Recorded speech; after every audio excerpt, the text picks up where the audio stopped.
নমস্কার, Bandita and mother's ব্লগে সকলকে স্বাগত জানাই। এই যে চা নিয়ে বসে পড়েছি মা আর আমি। এই যে চা খাই। আর ভিডিও করে কি হবে, সাবস্ক্রাইবার হয় না, এ হয় না। আর কেউ সাবস্ক্রাইব করলেও আনসাবস্ক্রাইব করে দেয়। এবার ভাবছি ইউটিউবে ভিডিও ছাড়াই ছেড়ে দেবো তো। আর এতগুলো ভিডিও ছেড়েছি আর সাবস্ক্রাইবার হয় না, এ হয় না। আর যাও বা করে তাও আবার পরে আনসাবস্ক্রাইব করে দেয়। এতে মনোবলটা ভেঙে যায় মানুষের, অনেকটাই ভেঙে যায়। এরমভাবে হয় নাকি? ভাবছি ভিডিও করাই ছেড়ে দেবো, কি হবে শুধু শুধু আর ভিডিও আর করে মানুষের মনের আর ভালোই লাগে না ভিডিও করা, সেই ইন্তু নেই। যাই হোক, ওই আজকে তো কালকে আমাদের একটা নেমন্তন্ন ছিল, মারও ছিল, মা যায়নি গৃহপ্রবেশে, ওই অফিসের সামনেই। তা মা আমাকে পাঠিয়েছে, তা ওখানে খাওয়া দাওয়া করতে রাত্রিরে তরকারিগুলো থেকে গেছে। মা বললো আজকে আর সেরকম কিছু রান্না করতে হবে না, আর গরমও পড়েছে খুব, তাহলে তরকারিগুলো গরম করে নিলে হয়ে যাবে। আর হচ্ছে যে একটুখানি পুঁই শাক ওই আগের দিন করা হয়েছে, পাতাগুলো রয়েছে, পাতাগুলো খুব সুন্দর ছিল, মা রেখে দিয়েছিল, বললো তাহলে একটু পুঁই পাতা ভেজে নিলেই হয়ে যাবে। আর সেই কাল জেঠিমা এসেছিল, এক কাণ্ড ঘটিয়েছে, 1 কাপ চা পুরো ফেলে দিয়েছে। রোদে দিয়ে এসছি, দেখি কি তুলে ফেললো, নাহলে শোবো কি করে, ভিজে গেছে। আবার বেড কভারটা চেঞ্জ করেছি, দেখলে আবার রাত্রিরে আরেকটা বেড কভার পেতে দিয়েছি। কি করব, ভিজের ওপর তো মা শুতে পারবে না, যেদিকটা ফেলেছে ওই দিকটা মা পুরো ভিজে যাবে। তা চলো চা খেয়ে নি, করবে, ঘুম হবে নাকি? তাই যে হ্যাঁ, তাই তো, চলো চা খেয়ে নি।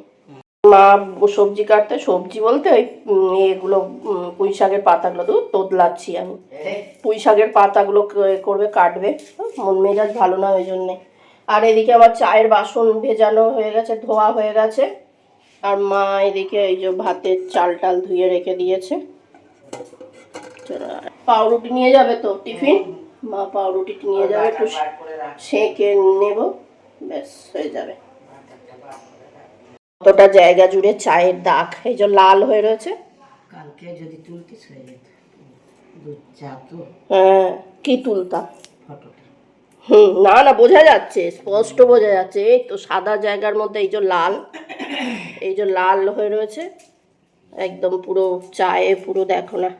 এই যে পুঁই শাকটা ভেজে নেব এবার, কালো জিরে আর শুকনো লঙ্কা ফোড়ন দিয়েছি। এবার হচ্ছে যে রসুনটা ফোড়ন দিয়ে আর হচ্ছে লাল লাল করে ভেজে নিয়ে আর শাকটা দিয়ে দেবো। পুঁই শাক ভাজা খেতে বেশ ভালোই লাগে দেখলাম, হচ্ছে যে আগে কোনো দিন খাইনি, তাই এবারে করলাম, বেশ ভালোই খেতে হয়েছে। আজকে তো আর অন্য কিছু হবে না, মা বলছিল ওই পুঁই শাকটা নষ্ট হয়ে যাবে, ওই জন্য পাতাটা ভেজে নিতে। আর হচ্ছে তোমার ওই ডগিগুলো ডাকছে, দেখো ভয়েস ওভার দিচ্ছি। আর হচ্ছে যে ওই এঁচোড়ের তরকারি আছে, মাছের তরকারি আছে, এইগুলো সব গরম করে নিতে বলেছে। নষ্ট করে কি লাভ বলো, যা জিনিসের দাম, তাই জন্য কিচ্ছু নষ্ট করি না, ওই ফ্রিজে রেখে দিই। আবার বেশি দিন রাখলেও না ফ্রিজের জিনিস খেতে ইচ্ছে করে না। তা ওইগুলো গরম করে নিয়ে দুপুরবেলা মা তো সকালে খেয়ে অফিস যাবে, আর আমি দুপুরবেলা খেয়ে নেবো, ওতেই হয়ে যাবে। আর ওই তোমাদের সকালে বলছিলাম না, মনোবল ভেঙে গেছে সত্যি গো। ওই সবাই সাবস্ক্রাইব করে আনসাবস্ক্রাইব করে দেয়, তারপর আমি কতজনকে সাবস্ক্রাইব করে রেখেছি জানো তো, সবাই আমাকে সাবস্ক্রাইব করে আনসাবস্ক্রাইব করে দেয়। এগুলো কি করা উচিত তোমরাই বলো না। আর ভিডিও ছাড়া সত্যি মনোবলটাই আমার নষ্ট হয়ে আছে, কী করব দেখি। মার সাথে আলোচনা করছিলাম যে ভিডিও করা কি ছেড়ে দেবো, এটাই ইচ্ছে হচ্ছে যে ভিডিও আর করব না, ইউটিউবে ভিডিও করা ছেড়ে দিই। ধুর, ও আর মা বলে আর কি করবি কর, তা বলে যে হচ্ছে যে সেই তো নেট তো সেই ভরিস, আর হচ্ছে আলাদা করে করতে হচ্ছে না, পরে একটু কষ্ট হয়, রান্না করিস, এই ভিডিও করিস, তারপর সেটাকে রাত্রির অবধি এডিটিং করা, ভয়েস ওভার দেয়া, তারপরে আপলোড করা, এগুলো একটু কষ্ট হয় বুঝতে পারি, কিন্তু কি করবি কর না, দেখ কী হয়, দেখি কি হয়। মার সাথে তো করলাম। যদি সাবস্ক্রাইবার বাড়ে তবে তো করতে ইচ্ছে করে, যদি সাবস্ক্রাইবার না বাড়ে বলো ইচ্ছে কী করে, তোমরাই বলো না। তা যাই হোক, এই শাকটা ভেজে নিই, আর ভেজে নিয়ে তারপরে তরকারিগুলো আস্তে আস্তে করে গরম করে নেবো, নিয়ে এবারে হচ্ছে যে আরও এদিকে কাজ আছে জানো তো। আজকে ওই বিছানার চাদর কালকে পাল্টালাম, তো তোমরা দেখলে, ওই বিছানার চাদরটা কেচে দেবে। আবার সেই রাত্রিবেলা জেঠিমা এসে একটা ওই বিছানার চাদরে দিয়েছে, এটা এঁচোড়ের তরকারিটা গরম করছি দিয়েছে। আর এইটা গরম জলটা মাকে গিয়ে দিয়ে আসছি, কেননা মা তো রোজই গরম জলে চান করে বলি না। আর হচ্ছে যে ওই বিছানার চাদরটা কেচে দেবো। এবার জেঠিমা যেটা চাটা ফেলেছে সেটাও করে দেবো। আর তেজপাতাগুলো দেখো তরকারি গরম করছি, তেজপাতাগুলো তুলে ফেলে দিচ্ছি, ওগুলো তো ছিল আর রেখে কী হবে।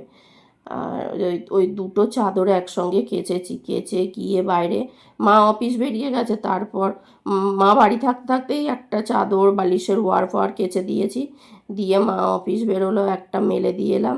তারপরে আবার ফোনে চার্জ দিলাম, ফোনে চার্জ দিয়ে নিয়ে তার মাঝখানে গ্যাসটা একটুখানি যা লেগেছিলো পরিষ্কার করে। আমার ব্রেকফাস্ট রেডি হয়ে গেছে, বাটার টোস্ট আর ডিম সেদ্ধ আর কলা। আর এইদিকে হচ্ছে যে মা এই যে ঠাকুরের জল দিতে বসেছে,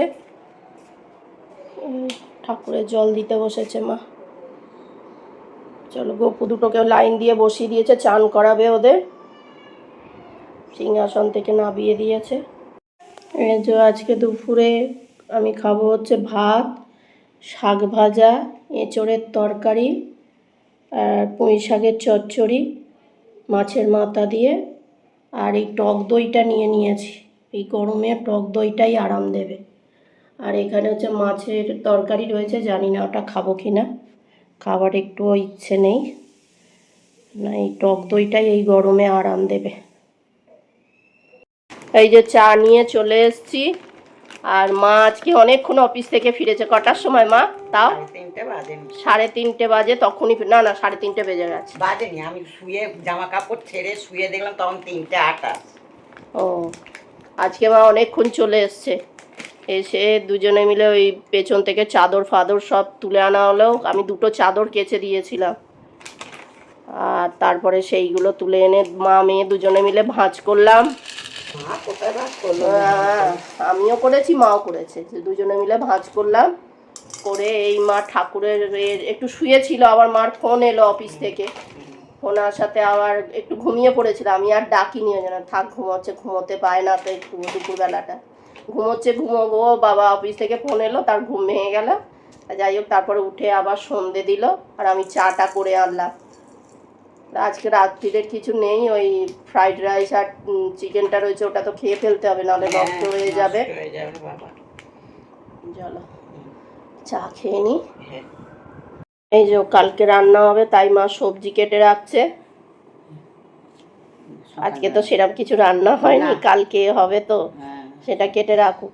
দেখ আজকে যা আছে ফ্রিজটা ফাঁকা হয়ে যাবে। বাবা ভর্তি হয়ে গেছে, বড্ড বাটি বুটি ভর্তি আছে। আমরা ফ্রিজে বেশি কিছু রাখতে পারি না, ওই ভালো লাগে না, জমিয়ে খাবার রাখা একদম পছন্দ হয় না আমার।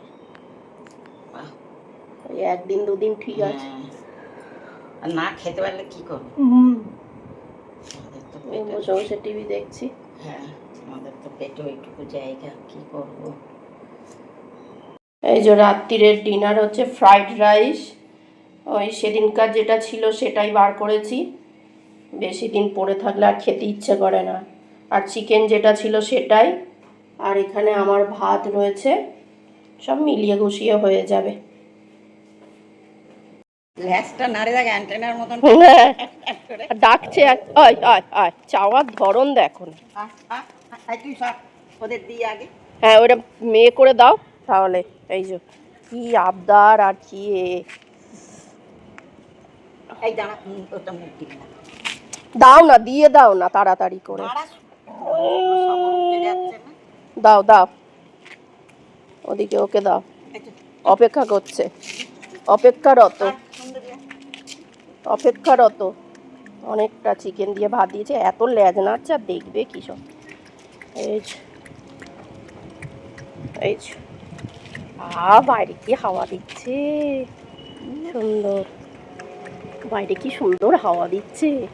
আমি বললাম গেলাম, অনেক টাইম বলছি যে যেতে ভাবছি মানাকে বলবো, মানা এবার থেকে সন্ধ্যেবেলা সব বেরিয়ে পড়বো দুজনে। শুয়ে শুয়ে টিভি দেখছিলাম, আর হচ্ছে ফোনে চার্জ ছিল না, ফোনটায় চার্জ দিলাম। মা তো আজকে অনেক তাড়াতাড়ি চলে এসেছে, মা এসে ডেকেছে, আমি ভাবছি মা তো এত আগে ডাকে না, তারপর আবার কলিং বেল বাজিয়েছে, মা ভেবেছে আমি ঘুমিয়ে পড়েছি। কলিং বেল বাজিয়েছে, তাও তখন উঠে গিয়েই সঙ্গে সঙ্গে ওই মা যেই ডেকেছে উঠে গেছি, আর কলিং বেল বাজিয়েছে তখনই সঙ্গে সঙ্গে দরজাটা খুলেছি। আর ওই ঘরে মা ওই বাদাম ফাদাম ভেজাবে কালকে, ওই আমন্ড আমি খাই সকালে 2টো করে, ওইটা ভেজাচ্ছে। তা যাই হোক, চলো ভিডিওটা তাহলে এখানেই শেষ করি। তোমরা সবাই সুস্থ থেকো, ভালো থেকো, সাবধানে থেকো। আর ভিডিওটা যদি ভালো লেগে থাকে তাহলে লাইক করো, কমেন্ট করো, সাবস্ক্রাইব করো। দেখা হচ্ছে নতুন একটি ব্লগে।